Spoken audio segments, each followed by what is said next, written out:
Hey hun, I decided I wanted to do this video for you. I found out an really easy way to make a scarf.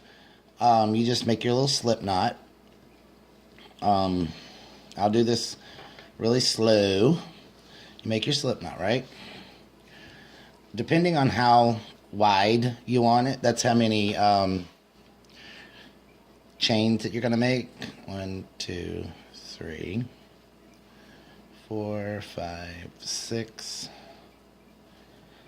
7, 8, 9, 10, 11, 12, 13, 14, 15, 16, 17, 18, 19, and 20. So I wanted to do 20 just for this first purpose. So the actual scarf will be about that long, that wide when you're done, you know. I mean, my camera can't get the whole there. Maybe that's better for you to see. That's the end right there. So that's about, I'm going to say that's about 6 inches wide. Then what you're going to do is, let me get some more yarn here. I was just doing a little tutorial to show you how to do this one, because this one's a little easier than what you're probably used to doing because you do it so tight. But then what you're going to do is you're going to go back down that chain. But what you'll do is, I'm going to get here, maybe you can see. You have the one that's on the hook, which is this one right here, the loop, right? And then I just put my thumb right here on the needle with the thread, and then I count back. This loop here is the first one, and then I go to the second one that's right there. Okay, can you see that? I hope so. And then you're just gonna do a pull through. You'll have 2 on the hook, 2 on the hook, and then you're just gonna pull it through. And then you'll go to the next one right there, and you'll pull through. You'll have 2 on the hook, and you'll pull through. And you just keep doing that all the way down to the other end. I'll meet you at the other end. Alright, I have made it all the way to the other end. I have 2 stitches left here. So what I'm going to do is I'm going to do just like I was continuing to do. You go in this, get to the last, and then you do that. And then you'll go into the very last chain there, and then you'll do that. And then what you're going to do is you're going to pull it through, and then you're done, right? And this is what you should have, you know, just the yarn, you know, with all of the chains done.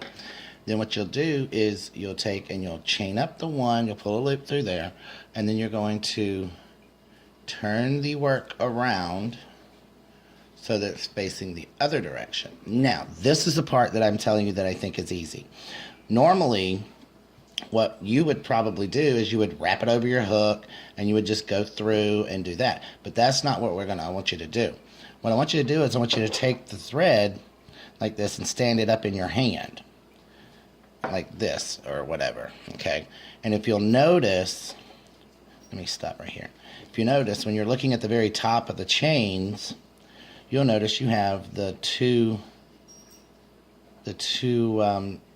pieces of yarn. You have one on the back, and then you have one on the front.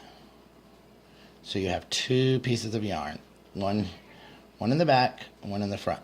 So what I want you to do is take your yarn, and you're going to start right here at the very back. You're going to see that you have an opening right there under the loop, and then you have another one here. So what I want you to do is I want you to take and grab the yarn and turn it up, and instead of going through both of the loops like that, you're going to have both the loops on the hooks like normally what you do.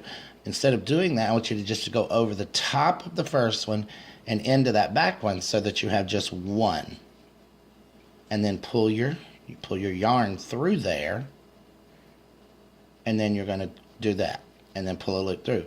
So, and on each one, instead of going through both, you'll just stick it in the middle here and go through that back. and you'll pull your yarn through. And just along the way, you're just going to stay on the back row of those stitches. Okay, and I'm going to show you in just a minute. You just continue pulling the one yarn through the back loop, not that front one. You don't have two on your loop, because this is the reason. You know, you're just going, like I said, I'm not sure if this yarn you can see, but there's the front loop and there's a back loop. Then you have a front loop and a back loop. But if you're looking directly over it, it looks like a little V right there. You're just going to stick your heat needle inside of that little V and go to the back of it and pull that yarn through. And then you just pull it up and just continue on till you get that back loop, and then just pull the yarn through. Just insert your hook in the top, push it to the back, get that loop, and then come through. This is called a single crochet. You're used to doing the double crochet, I think. Can't remember. But you're just going to continue to work down the yarn till you come on the top, to the end, and you're just going to have, I'm sure you can see the little V's that are there. And this yarn is gray and it's not, the best to teach on, but you just keep doing this, right? And you're just going to continue to do this down the row of the yarn. And you're just taking up that back loop there. Not both loops, just that back one. It's crochet terms, front loop, back loop, all of that. It's just the basic of, okay, when you're looking down on it, you have one that's in the front and one that's in the back. And you're just going to go through that back one, not both the front and back. That is your typical crochet, but this is considered a ripped crochet. Okay, now we're getting to the end. We have 2 stitches left, and then you'll do the same thing. You just go in the back, pull it up, go in the back, and on this end, you got to really look at the stitch to find your 2. Because see, here they are. Here's 1 and there's 2. So you just go in the back, pull it up, and then you're done, right? So then what you'll do, you'll just chain up another 1 at the end, turn the work so it's facing the other way, okay? And then you just do the start all over. Now, when you've turned the second time, turn your work over this way so you can look. Now, here's where your hook is at, right? You're not going, I don't know if you can see, but here's where the loop hook is going to be. If you notice, right here, there's a straight up and down yarn thread, right? Well, you're not going to work anything in that one.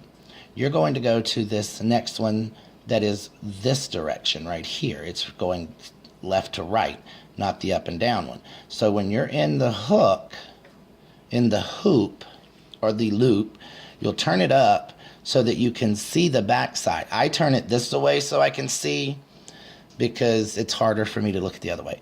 Here's the one that goes straight up and down right here. See, it goes straight up and down. We're not doing to that one. We are looking for the one that goes this direction, left, that way, not left to right, but this one. So then you'll just grab your hook and or your yarn, and you'll pull it through that hook, and then turn your work back around this way.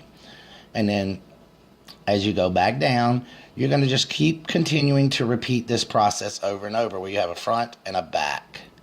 And you just look into the yarn, place your needle in the middle, go to the back, pull it through. Okay? And this is just continuously repeated for that back side. Now, I will do a couple of rows. I'll do about 3 or 4 rows, and then I'll come back and kind of show you what it looks like.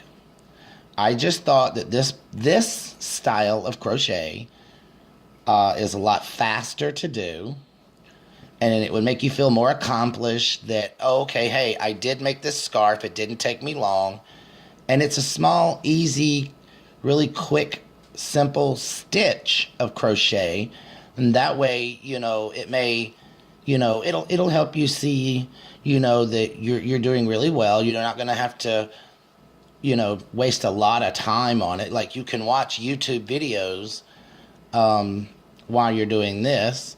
It's really quick and simple. And see, I'm already back down to the other end of the yarn here, okay? And when you get down here to these ends, it's going to be really, really difficult for you to see where your last ending was. So you're just basically going to have to look through here and find it. And it's always the doubled ones, okay? And on the ends, now, on the end of the row, you will go through the doubles. That's the only time that you're not going to go through just the back. You will go through, on the end, you will go through both loops, and you'll have the 3 there. So that's just to keep your edge going straight instead of it alternating and being bumped and stuff. Just remember, at the end, you're going to chain up that 1, then you'll turn the work, and you're going to turn it over to find not the straight up and down one here, but you want to come to the next one here, the side, the left to right. So you just get your yarn back up, and you'll come right here and go left to right on that one. And you just continue this on all the way back down to the other end, and then turn your work around and do the exact same thing all the way back down. So I'm going to stop the video right now. I'm going to go do a couple of rows, and then I will come back and show you. Okay, hon, I'm back. I've only done a couple of more rows just to show you what it looks like. Okay. You know, this is a couple of rows. The width of the scarf, you know, I mean, it shrinks it down just a little bit. You know, it's about, like I said, about 6 inches, about the same length of your, almost the same length of your crochet needle, right? And that's a pretty good size. But the cool thing is if you look at it, you see that it's ribbed. It's got like these little ribbed edges on it. And you see how it kind of looks wavy on this end? That makes the ribbed look. That's what it's called, a ribbed crochet. And when you're doing it, it's going to be really cool. Because, I mean, it still stretches, you know. But as you go, you know, it just makes a scarf, you know. So I figured that you would like to maybe try this one. It's a little longer. Not longer. It's a little easier to do. I mean, it doesn't take long, really. I mean, I literally stopped the camera for like 2 minutes and did this. Which, of course, I crochet faster than you, but anyway. But it's cool because you have little dips in here. You know, in each one of these rows, it causes little dips. You know, so I'm not sure if you can see that well. You know, but like I said, I hope that this will help you. I did the video so that you could stop and rewind to be able to catch what I'm saying. And just remember that when you get, you know, to your end here, that you always chain up that 1, turn the work around, and then you're just going to look for me, the easiest thing, okay, is when you have your yarn and your hook parts right here, you know, your post is what they call it, and you have this post where you chained it up, you're just going to look for the very next hole, really, right there, that little hole that's right there, and you're just going to go right on top of that hole, and that's where you can see the split of the 2 pieces of yarn, front and back, and you're just going to go in that back one, you know, and then pull through. Just remember, just go straight in, right up at the top, and go to the back, and pull that through. Very, very easy. And you just keep doing this until you get the desired length of the scarf you want. It's very, very easy, very, very simple. So, I mean, I know you know how to crochet a scarf like what you're doing. Yes, you can do this one really tight, just like you do. I do it loose because it feels better to have a little looser scarf than have it firm and tight, and it starts feeling like cardboard.